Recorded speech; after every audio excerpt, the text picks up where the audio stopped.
সন্ধ্যায় যমুনায় মিটিং ডেকে বর্তমান অবৈধ রেজিম ডক্টর ইউনূসের নেতৃত্বে যে রেজিম তারা 5ই আগস্টে জোর করে ক্ষমতা দখল করেছে, তারা আওয়ামী লীগের মতো একটি ঐতিহাসিক রাজনৈতিক সংগঠন, যে সংগঠনের জন্ম হয়েছে 1949 সালের 23 জুন।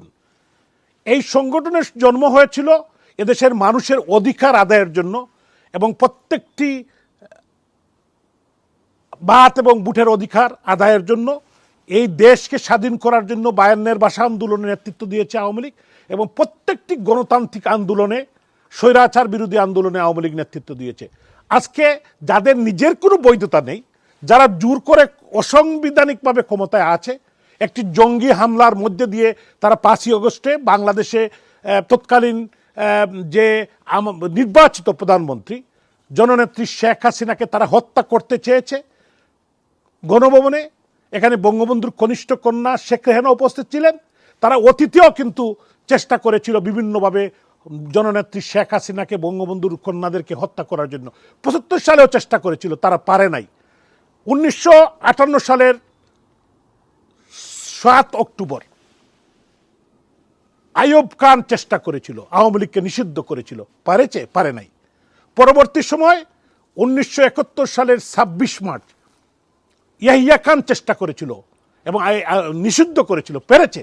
বাংলাদেশ স্বাধীন হয়েছে আওয়ামী লীগের নেতৃত্বে, জাতির পিতা বঙ্গবন্ধু শেখ মুজিবুর রহমানের নেতৃত্বে 7.5 কোটি মানুষকে ঐক্যবদ্ধ করে আওয়ামী লীগের নেতৃত্বেই সেদিন মহান মুক্তিযুদ্ধ হয়েছে।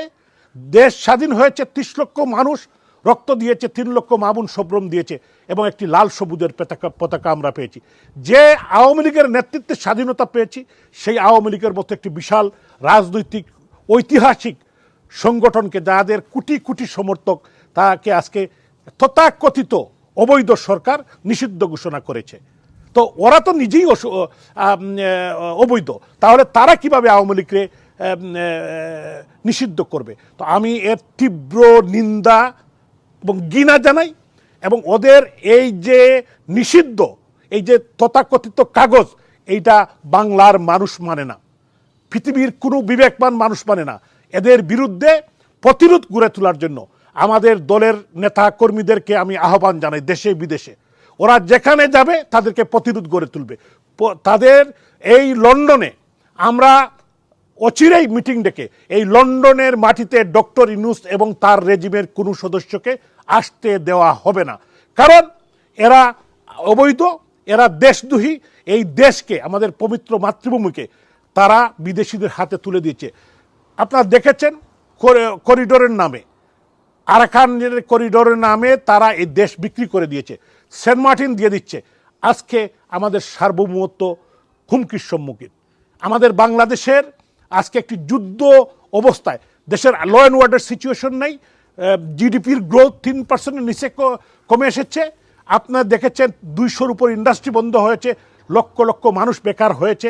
এদিকে খেয়াল না করে তারা তাদের ক্ষমতাকে পাকাভুক্ত করার জন্য, লং টাইম থাকার জন্য, সমস্ত রাজনৈতিক প্ল্যাটফর্মকে ধ্বংস করার জন্য, গণতান্ত্রিক শক্তিকে ধ্বংস করার জন্য ডক্টর ইউনূস এবং তার রেজিম, বিশেষ করে তার আজকের যে যারা সেখানে স্লোগান দিয়েছে, যারা যমুনার সামনে আন্দোলন করেছে, তারা কারা, তাদের পরিচয় আপনারা জানেন। তারা কিন্তু শীর্ষ জঙ্গিরা সেখানে ছিল। এদের বিরুদ্ধে আমাদেরকে, দেশবাসীকে, বিবেকবান মানুষকে ইউনাইটেড করে প্রতিরোধ গড়ে তুলতে হবে। আমি সমস্ত প্রবাসী বাঙালিরা, সমস্ত বাংলাদেশের বিবেকবান মানুষ, গণতন্ত্রমনা মানুষ, আওয়ামী লীগ, যুবলীগ, ছাত্রলীগ, স্বেচ্ছাসেবক লীগ, আমাদের এই সংগঠনের লক্ষ লক্ষ নেতাকর্মীকে আমি আহ্বান জানাতে চাই, সবাইকে আমাদের যার যা আছে আমরা প্রস্তুতি নিতে হবে এবং এদের বিরুদ্ধে প্রতিরোধ গড়ে তুলতে হবে। আমি একটি কথা বলতে চাই, ওরা কি আওয়ামী লীগের বিচার করবে?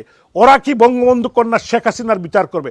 আমি আজকে বলতে চাই, ডক্টর ইউনূস এবং তার যে এই রেজিম, আসিফ নজরুলদের বিচার রেসকোর্স ময়দানে হবে, এই বাংলাদেশের মানুষের সামনেই হবে। ইনশাল্লাহ, ইনশাল্লাহ, ইনশাল্লাহ। আপনারা সবাই ভালো থাকবেন। জয় বাংলা, জয় বঙ্গবন্ধু, জয় জননেত্রী শেখ হাসিনার, জয় আওয়ামী লীগের।